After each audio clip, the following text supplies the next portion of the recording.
கடையேழு வள்ளல்கள் வளம் வந்த தமிழ்நாட்டில் கல்வி வள்ளலாய் அவதரித்த கர்ம வீரர் காமராஜர் அவர்களை பற்றியே இங்கு பேச வந்துள்ளேன்.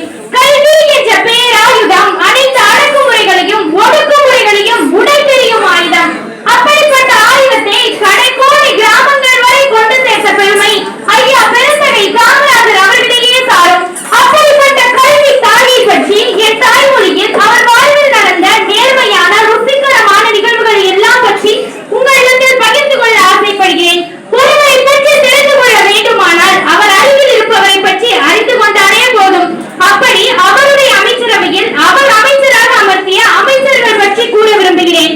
முதலாவதாக கக்கன் காமராஜர் அமைச்சரவையில் பல முறை அமைச்சராக பொறுப்பேற்றவர்.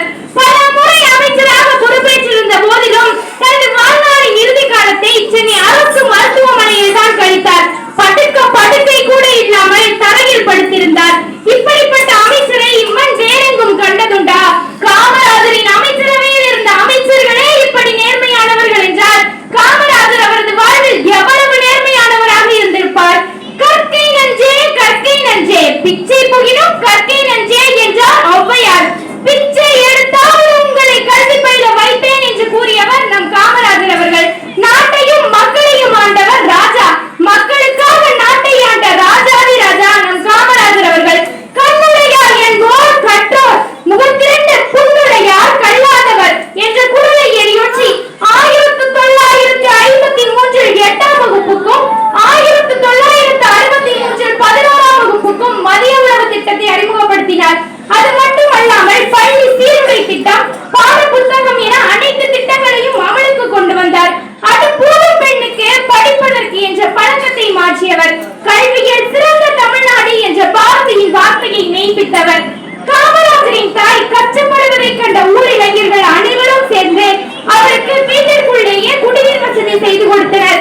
வருடத்திற்கு ஒரு முறை தன் தாயை காண செல்லும் பாச தலைவன் இக்குடிநீர் குழாயை கண்டுவிட்டு இது எப்படி இங்கு வந்தது என்று கேட்டார். உடனே நான் கஷ்டப்படுவதை கண்ட ஊர் இளைஞர்கள் அனைவரும் சேர்ந்து எனக்கு இந்த குடிநீர் வசதியை செய்து கொடுத்தனர் என்று தாய் கூறியதும் இந்த வசதி எங்களுக்கு வேண்டாம் என்று கூறி தனது நேர்மையின் உயர்வை பறைசாற்றியிருக்கிறார் காமராஜர் அவர்கள்.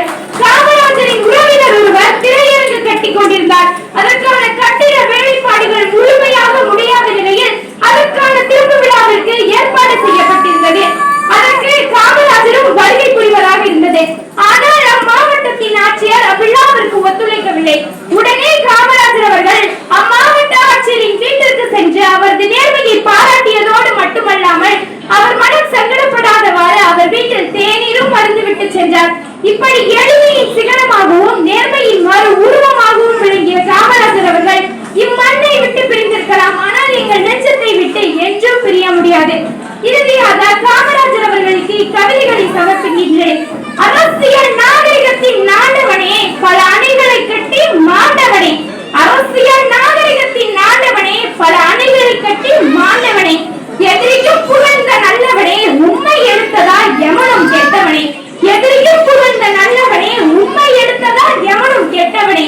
கல்வி கண்ணை திறந்து வைத்து நீர் கண்மூடி போனதென்ன? கல்வி கண்ணை திறந்து வைத்து நீர் கண்மூடி போனதென்ன? காணி நிறம் கூட இன்றி கடைசி வரை வாழ்ந்ததென்ன? காணி நிறம் கூட இன்றி நீ கடைசி வரை வாழ்ந்ததென்ன?